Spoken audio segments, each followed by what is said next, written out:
আজকে এমন একটা জায়গা যাব যেখানে যাওয়ার জন্য সকাল থেকে ঘুম থেকে উঠেই কিন্তু কাজবাজ শুরু করে দিয়েছি। ঝাড়ু দেওয়া, লেপালেপির কাজ, মোছামুছির কাজটাও করে নিলাম। হ্যাঁ, আমরা খুব সুন্দর একটা জায়গা যেতে চলেছি। দিনটা ছিল শনিবার, আর এই শনিবারের ভিডিওটা আজকে আমি তোমাদের সঙ্গে শেয়ার করছি। আর আমরা যাব পুজো দিতে খুবই জাগ্রত একটা মন্দির। তার আগে দেখো, আমি তো রেডি হয়ে গেছি, আর আমার বরের জন্য আমি এই যে ড্রেস সিলেক্ট করে নিলাম। তার তো পছন্দই হতে চায় না যে সে কি পরবে, তার জন্য আমাকেই পছন্দ করে দিতে হয় যে সেটা কি পরে যাবে। আমি কিন্তু ফাইনালি রেডি হয়ে গেছি, আর এই দিকে আমার বড় রেডি হয়ে যাচ্ছে। আর তার ফাইনাল লুকটা তোমাদেরকে একবার দেখিয়ে দিই। সে বলছিল আমাকে ছবি তুলতে, আর আমি এইদিকে দেখো তার ভিডিও বানিয়ে দিচ্ছিলাম। তারপরেই মনে পড়লো পুজো দিতে যাব, আর এইদিকে পায়ে আলতা পরবো না সেটা কখনো হতে পারে? পুজো দিতে গেলে তো পায়ে আলতা পরতেই হবে আমাদের বিবাহিত মেয়েদের। আর পায়ে আলতা পরাটা কিন্তু খুবই শুভ জিনিস। আর আমরা দুজনেই ফাইনালি রেডি হয়ে গেছি, আর ভাবলাম যে বাড়ি থেকেই কিছু জবা ফুল নিয়ে যাই মায়ের চরণে দেওয়ার জন্য। তারপরেই দেখো এইদিকে প্রথমেই আমরা কাঁচা রাস্তাতে নেমে পড়েছি, আর কাঁচা রাস্তাতে যেতে যেতেই তারপরেই কিন্তু কিছুটা কাঁচা রাস্তা যাওয়ার পরেই আমরা পাকা রাস্তাতে পা দিলাম। এই যে কি সুন্দর পাকা রাস্তাটা দেখো, ওই সাইডে জঙ্গল, গ্রাম,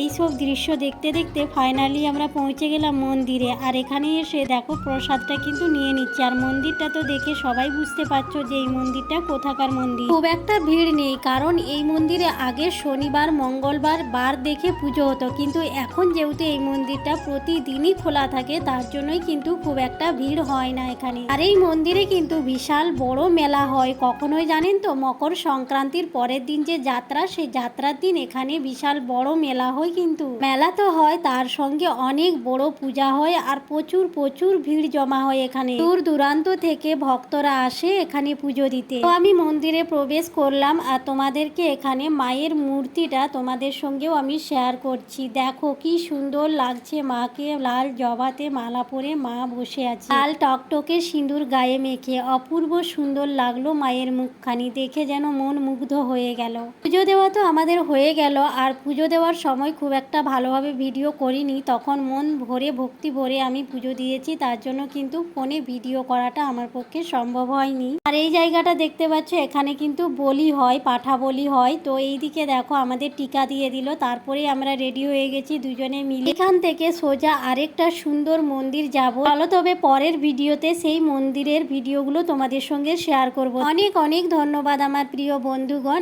এতক্ষণ ধৈর্য ধরে আমার ভিডিওটা দেখার জন্য। প্রত্যেকে একবার বলবেন জয় মা জয়চণ্ডী মন্দির।